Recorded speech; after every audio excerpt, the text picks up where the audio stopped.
कि आदमी का बुरा वक्त आ जाए तो पैर में आने वाली चींटी भी पलट कर काटने लगती है। इस वक्त मैंने अपने कान बंद कर लिए हैं। तुम जो चाहो कहते रहो। ये बुरा वक्त गुजर जाने के बाद शायद तुमको खुद ही अपनी ज्यादतियों का एहसास होने लगेगा। उस दौरान में पुलिस ऑपरेटर्स पर वक्फे वक्फे से रवायती बयानात और पैगामात सुनाई दे रहे थे। हबीब जिवानी ने ऑपरेटर्स की आवाज धीमी की हुई थी, लेकिन जूं ही उस साले पर एक नई आवाज सुनाई दी तो उसने फौरन ही आवाज कदरे बढ़ा दी ताकि पैगाम बखूबी सुना जा सके। ब्लैक हॉक एक calling centre control room, over. वो आवाज हबीब जिवानी के लिए अजनबी थी, लेकिन मैं उसे हजारों में पहचान सकता था। वो अव्वल खान की गुंजीली आवाज थी। Operation controller reporting, over. दूसरी तरफ से आने वाली आवाज पुरानी थी। हम लोग चंद मिनट में टारगेट एरिया में दाखिल हो रहे हैं। उधर की क्या पोजीशन है, ओवर। हम दो रफ्त के रास्ते की कड़ी निगरानी जारी है। अभी तक कोई इस दफ्तर से नहीं निकला। इमारत की ऊपरी मंजिल पर कई दफातर रोशन और आबाद हैं, लेकिन हमारे मतलूबा दफ्तर में घूर अंधेरे और मुकम्मल सन्नाटे का राज है। मालूम होता है कि इस दफ्तर में चौकीदारों के अलावा कोई नहीं है, ओवर। वहाँ कौन है और कौन नहीं है ये देखना हमारा काम है। एक खाली इमारत में आसेब को घेरने के लिए ये बड़े इंतजामात नहीं किए गए हैं। कुर्बजवार में कोई मुश्तबा नकलो हरकत देखी गई है, ओवर। थोड़ी देर पहले एक जीप में 4 स्यापोश बदमाश इलाके का जायजा लेते हुए गुजरे थे। इसके अलावा हर तरफ सुकून और सन्नाटा फैला हुआ है, ओवर। वो हमारी एडवांस पार्टी थी। अव्वल खान के हुसैन किशाफ ने सेंट्रल कंट्रोल रूम में बैठे हुए पुलिस अफसरान के आसाब हिला कर रख दिए होंगे। आज के ऑपरेशन में हमारे तमाम कमांडोज सियाह लिबास में मलबूस हैं और यही उनकी शिनाख्त है। इन सब का पासवर्ड ब्लैक हॉक है। मुझे उम्मीद है कि फील्ड में मौजूद तुम्हारे अमले के अफसरान ये गुफ्तगू गौर से सुन रहे होंगे, ओवर। बिल्कुल, इसे यकीन दिलाया क्या। हमारा अमला पूरी तरह मुस्तैद और तैयार है, लेकिन इस मुहिम में हद से बड़ी हुई राजदारी की वजह से कुछ मामूली नौयत की गलतफहमियां भी जन्म ले सकती हैं। हमें उनको खंदा पेशानी के साथ नजरअंदाज करना होगा। वैसे तुम और तुम्हारा मुआवन ब्लैक हॉक भी अपने ऑपरेटर्स पर मेरे आदमियों से बराह रास्त बात करके भी कोई हदायत जारी कर सकता है, ओवर। हम बराह रास्त काम जारी करने से गुरेज ही करेंगे, क्योंकि हम तुम्हारे आदमियों की सही पोजीशन से पूरी तरह वाकिफ नहीं। वो लोग वैसे भी दूसरी दिफाई लाइन में हैं। मेरे पास नफरी कम है। हमारा खानवाई एक जीप और 5 ट्रकों पर मुश्तमिल है। हम एक दफा इस इमारत को अपने मुहासरे में ले लें तो तुम्हारे अमले पर से निगरानी का बोझ भी हल्का हो जाएगा, ओवर। मेरे हत्या और बेखबर आदमियों पर भरपूर लश्कर कशी की जा रही है। हबीब जिवानी दांत पीस कर रहा। अपने आदमियों के साथ उन सबको भी फना कर दूंगा। इधर अव्वल खान कह रहा था लक्ष्मी बिल्डिंग से न्यू कलात मार्केट वाले चौराहे तक सड़क बंद करा दो, उधर से ट्रैफिक नहीं गुजरेगा। इस इलाके से गैर मुतलका आदमियों का इनखिलाफ भी तेजी के साथ होना चाहिए। होटलों और इक्का दुक्का दुकानों वाले तेजी से अपना काम नहीं समेट सकते, तो अपने शटर और दरवाजे गिराकर क्लियरेंस होने तक अंदर ही रुके रहे। इस मुतवक्का तसादुम में किसी बेगुनाह शहरी की नक्सीर भी नहीं फूटनी चाहिए। हमारी पूरी कोशिश होगी कि खुली सड़क पर कोई फायरिंग न हो और मुजरमों को पूरी ताकत के साथ उनकी कमीन गाह में ही कुचल दिया जाए, लेकिन एहतियात फिर भी जरूरी है, ओवर। मेरा खेल बिगड़ जाएगा। गाड़ी तेजी के साथ बाहर निकालो। अव्वल खान की बात पूरी होने से पहले ही हबीब जिवानी इस दरारी लहजे में बोल पड़ा। मैं इस वक्त हबीब जिवानी की बात टालने का खतरा मोल नहीं ले सकता था, इसलिए मैंने फौरन ही कार को हरकत में लाने की बाद हैर से पूछा, ये एकदम क्या हो गया? तुम तो शायद आखिर तक किसी वीरान और तारीख गली में रुके रहने का इरादा कर चुके थे।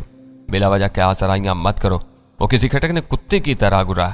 आखिरी मरले पर हमें MA चनार रोड पर ही जाना था। उन्होंने एक बार इस इलाके की नाकाबंदी कर ली तो हम उधर पर भी नहीं मार सकेंगे। हमें नाकाबंदी होने से पहले ही वहीं कहीं अपनी कमीनगाह बनानी है, लेकिन उधर जाने की अचानक क्या जरूरत पेश आ गई? उनसे मुज़ाकरात के लिए तुम्हारे पास लासिल्की ऑपरेटर्स मौजूद है और डायनामाइट से उड़ाने के लिए रिमोट कंट्रोल मौजूद है। फिर भिड़ों के छत्ते के करीब जाने का खतरा मोल लेने की क्या जरूरत है? उसकी नई कलाबाजी ने मुझे वाकई उलझन में डाल दिया था।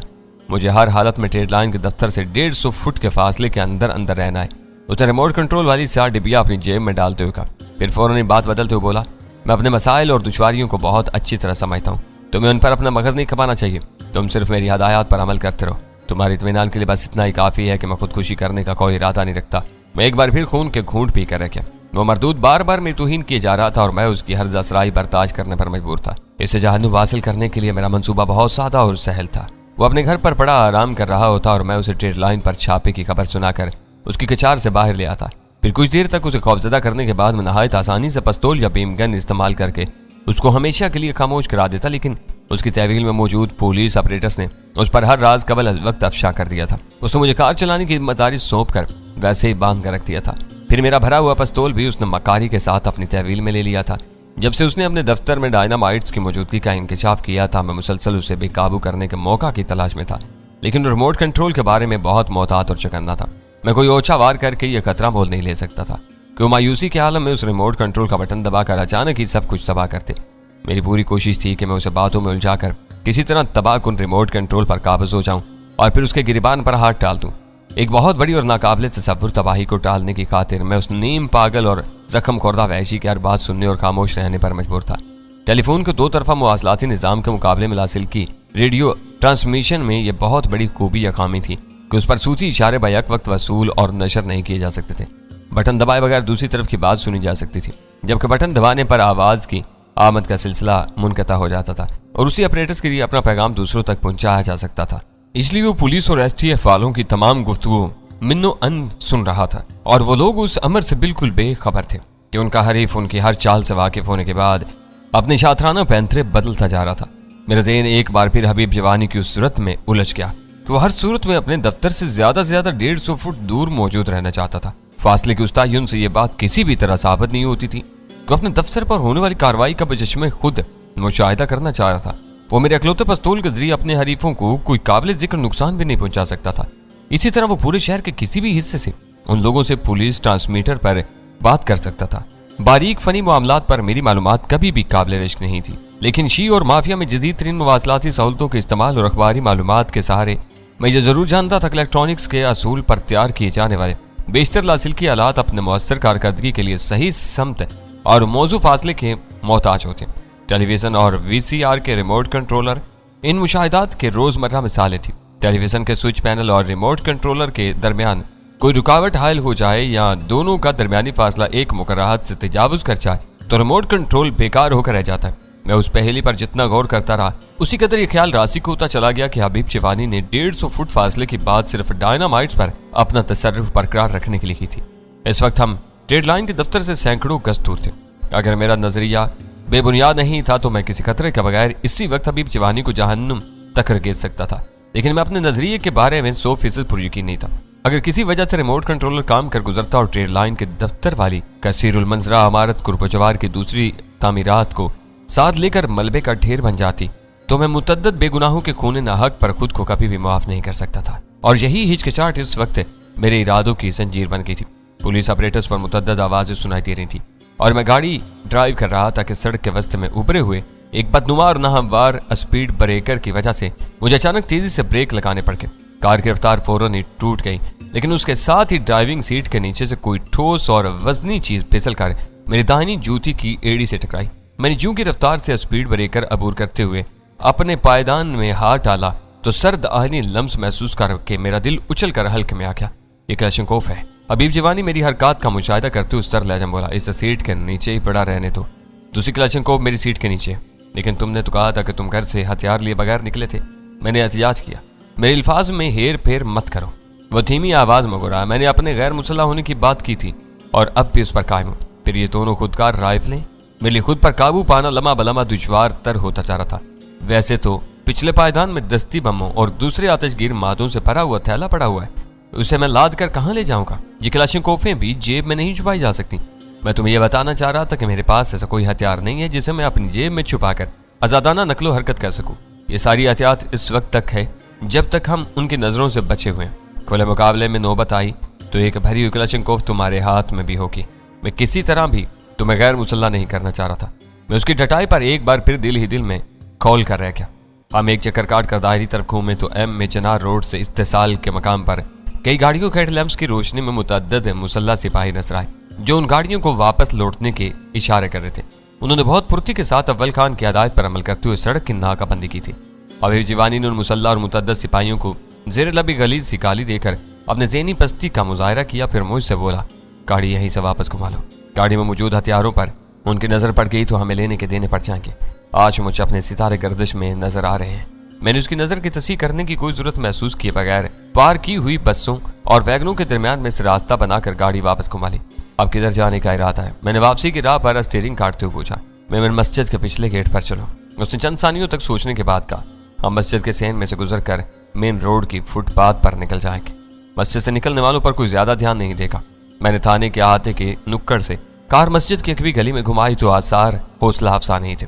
शायद इलाके की नाकाबंदी वगैरह की सनसनीखेजी की खबर तेजी के साथ हर तरफ फैल चुकी थी और रहायशी इमारत के तंग फ्लैटों के मकीन अपना तजस्सुस दूर करने के लिए बाहर निकल पड़े थे। रिंग रिंग कर पेशकदमी करने के बाद अंदाजा हुआ कि एम ए जना रोड जाने के दीगर करीबी रास्तों के बंद किए जाने के बाद मुतजस्सिस लोगों का रुख मस्जिद ही के गेट की तरफ था। और वहां बतदरीज भीड़ बढ़ती हुई नजर आ रही थी। इस तरफ तो मामला गड़बड़ नजर आ रहा है। इस भीड़ में से गुजरने के लिए हमें अपना पुलिस ऑपरेटर से ऑफ करना पड़ेगा और हम बेखबरी का शिकार हो जाएंगे। हबीब जवानी पुरतशवीश अंदाज में बड़बड़ाया।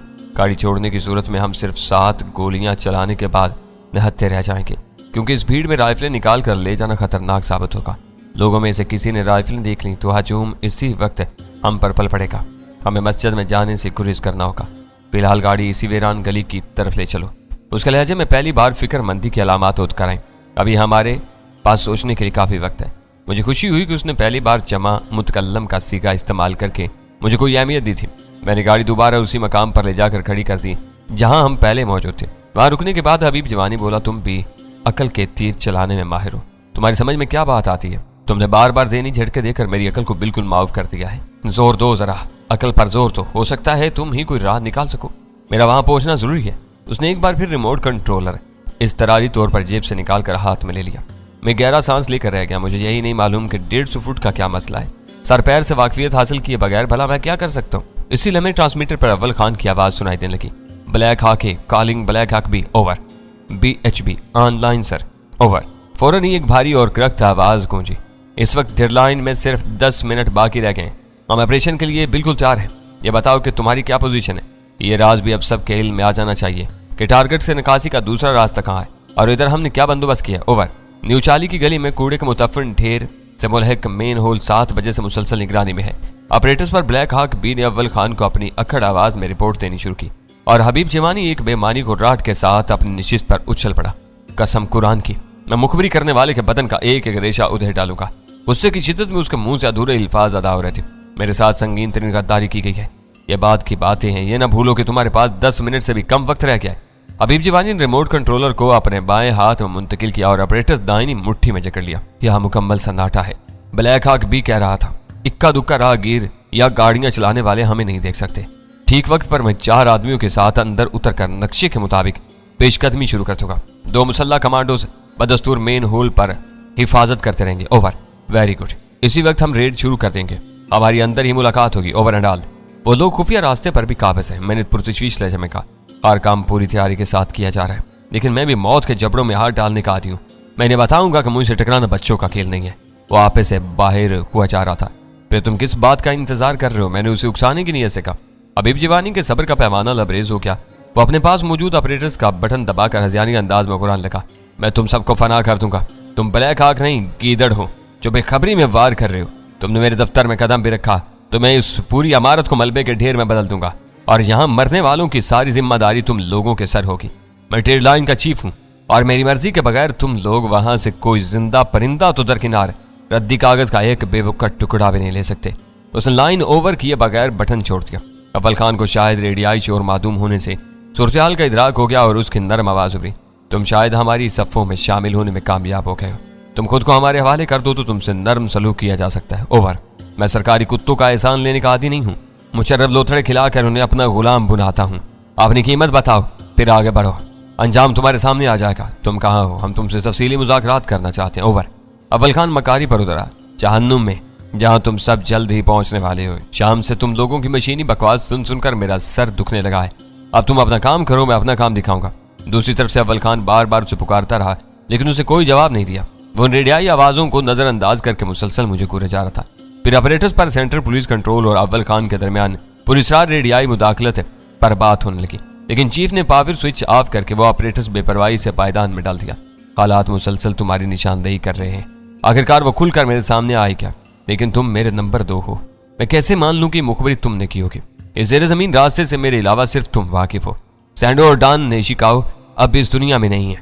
शेरशाह को मैं इस एतमाद के काबिल नहीं समझता। बताओ ये मुखबरी किसने की है? उसने इस वक्त तक पिस्तौल नहीं निकाला था। मुझ पर शुबा है तो मुझे गोली मार दो या मेरे साथ मिलकर दफ्तर से 150 फुट दूर पहुंचने की कोशिश करो। मैंने बदमजा लहजे में कहा, अपने इख्तलाफात हम बाद में भी तय कर सकते हैं। मैंने अब तक तुम पर एतमाद किया तो इस मरहले पर एक बार और सही। उसने शिकस्त खोरदा आवाज में कहा, मैं हर कीमत पर अपने दफ्तर से उस फासले पर पहुंचना चाहता हूँ, अच्छी हथियारों और दस्ती बमों के साथ। मैंने बराह रास्त कुछ पूछने के बजाय उस बार पैंतरा बदल कर सवाल किया और उसने नफे में सारी ला दिया। पिस्तौल की भी जरूरत नहीं होगी, पिस्तौल साथ हो तो बेहतर रहेगा। वो कुछ सोचते हुए बोला, अलबत्ता रिमोट कंट्रोलर मेरे साथ रहेगा। मेरा दिल खुशी से खिल उठा। क्योंकि वो 150 फुट से ज्यादा फासले से काम नहीं करेगा। वो चौंक पड़ा, फिर संभाला लेते हुए बोला, ऐसी कोई बात नहीं है, लेकिन इन लोगों के खिलाफ अब ये मेरा वाहिद हथियार है। मैं इनके सामने आए बगैर इसी के जरिए इन्हें कैफे किरदार तक पहुंचाना चाहता हूँ। अब मुझे पुलिस ट्रांसमीटर की भी जरूरत नहीं रही, इसका काम खत्म हो चुका है। वो 10 बजे धावा बोलेंगे और तुम इस वक्त अपने मतलूबा फासले पर मौजूद रहना चाहते हो। मैंने पहली बार जवाबी जहरखंड के साथ सवाल किया। दूर लगे हुए स्ट्रीट लैंप्स की कमजोर और यकान ज़दा रोशनी में उसकी आंखों में वहशत लहराई और उसने अपना दाहिना हाथ तेजी के साथ अपनी जेब में डाला ताकि अपने मुदाफित के लिए पिस्तौल निकाल सके। इस वक्त तक वो पुलिस ऑपरेटर्स पायदान में फेंक चुका था और डायनामाइट्स का रिमोट कंट्रोलर उसके हाथ में था। उसने अपनी जेब से पिस्तौल निकालते हुए कार का दरवाजा खोलकर बाहर छलांग लगा दी और उतरते उतरते मेरे ऊपर फायर छौंक मारा। उसकी उजलत और घबराहट की वजह से निशाना खता गया। गोली एक होलनाक बारूदी धमाके के साथ विंडशील्ड तोड़ती हुई फिजा में तैर गई। मैंने हकीकी खतरे का एहसास करते बीम गन निकालने में फुर्ती दिखाई थी। इस वक्त वही मेरा वाहिद हथियार था और ज्यादा फासले से उसकी कारकर्दगी गैर यकीनी हो जाती थी। मैं अपनी तरफ के दूसरे दरवाजे से बाहर निकला और मैंने बीम गन का नोजल उसकी तरफ बुलंद करके ट्रैगर दबा दिया। बेशतर ठोस अशिया को बराह रास्त राख में बदल डालने की ताकत रखने वाली नीलगुन लेजर शुआओं की बारीक धार हबीब चिवानी के सीने की तरफ लपकी।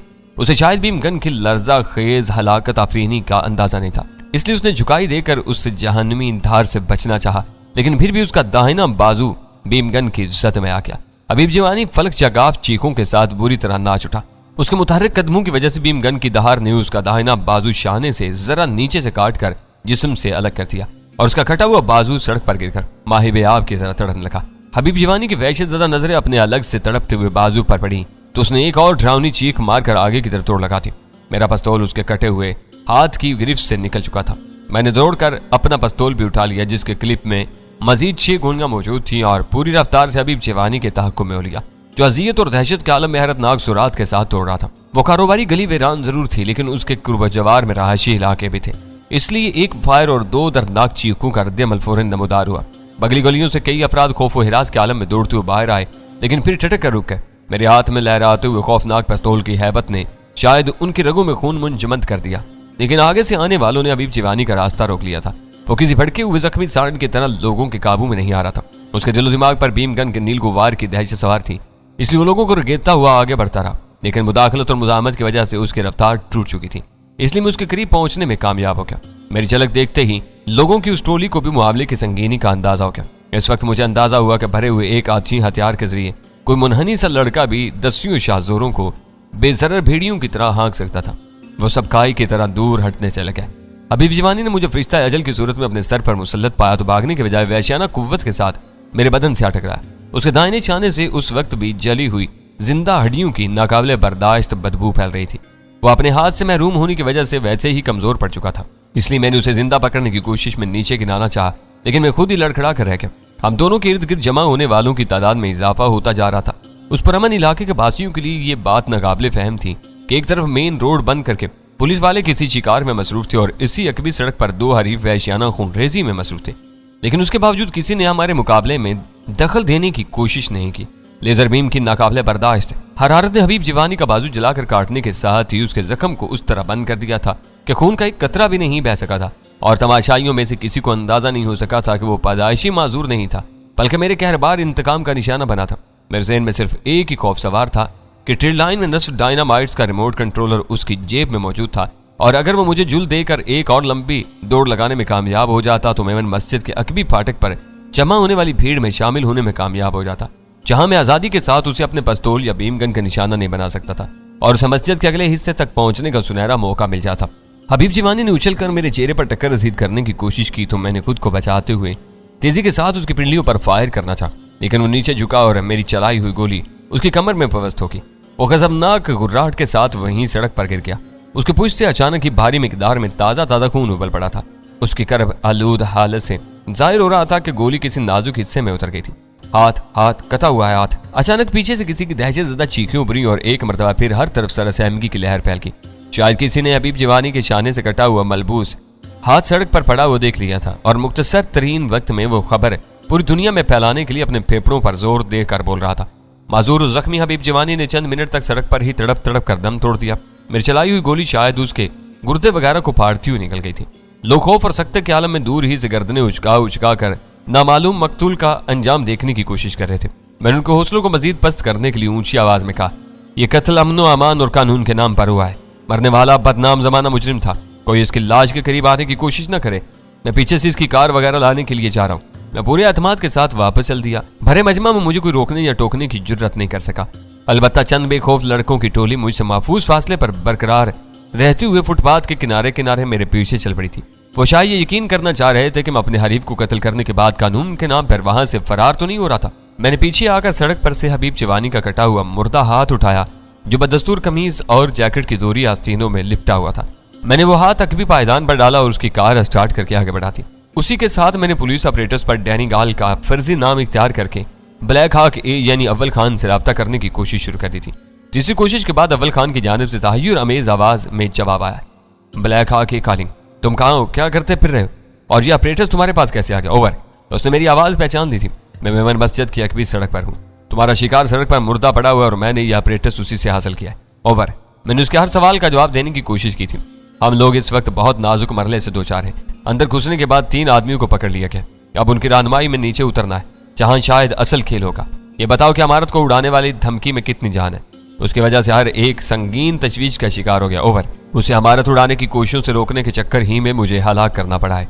वो मोहलक डिवाइस है, अब भी उसकी जेब में मौजूद होगी। मेरा ख्याल है कि उसके मरने के बाद खतरा टल गया है। ओवर। तुम उसकी लाश लेकर इसी तरफ आ जाओ। मैं हदायत जारी किए देता हूँ, क्योंकि मैं इस ऑपरेशन को दरमियान में छोड़कर यहाँ से नहीं निकल सकता। अगर हमारी और ज़र ज़मीन सुरंग से पेशकदमी करने वालों की टाइमिंग में गड़बड़ होगी तो हमें भारी नुकसान पहुंच सकता है। ओवर। और यही मजबूरी मेरे साथ है। मैंने एक गहरा सांस लेकर कहा, मैं उसकी लाश लेकर हमारे से ज्यादा करीब नहीं आना चाहता। हो सकता है कि हमारी इस लग्जरी से डायनामाइट से चल पड़े। ओवर। मैं समझा नहीं, जरा अपनी बात की वजाहत करो। ओवर। वो मुस्तरिब हो गया। वो हर कीमत पर हमारे से 150 फुट के अंदर अंदर पहुंचना चाहता था। मेरा ख्याल है कि रिमोट कंट्रोल यूनिट सिर्फ इसी हद में कारगर हो सकता है। मैं कोई खतरा मोल नहीं लेना चाहता। ओवर। ठीक है, फिर मैं किसी को भेजता हूँ। Over and all. वो शायद ऑपरेशन के किसी नाजुक मरहले में उलझा हुआ था, इसलिए उसने गुफ्तगू का सिलसिला वहीं मुनक़ता कर दिया।